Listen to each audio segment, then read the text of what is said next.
Hi everyone, thanks for joining me. I'm Dina Ziegler, and last month for my pop-up card kits I provided a short tutorial on how to do a chalk technique, and everyone responded really well to it, that they enjoyed it to go along with their kit.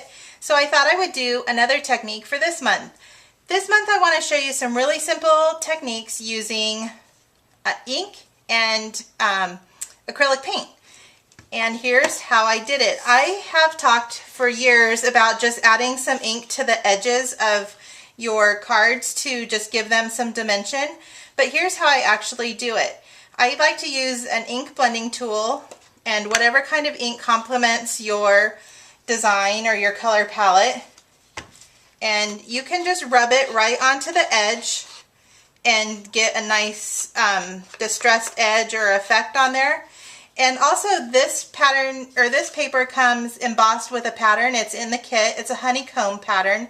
And with these embossed textures, you can really get in there with your blending tool and add a lot of color to reveal the pattern. So you can do it just lightly, or you can really get in there and do some really dark edges, and you can even vary it.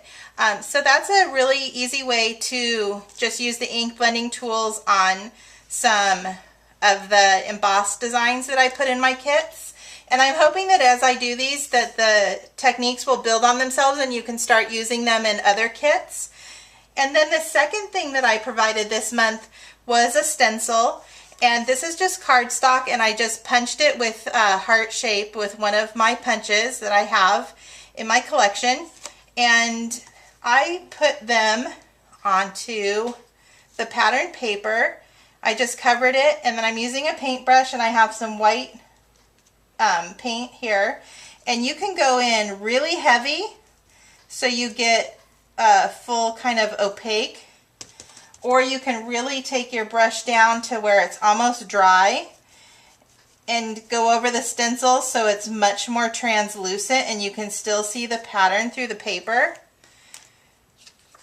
And just be careful that you pick it up easy or gently. I'd suggest practicing on another piece before you try it on your piece for your card.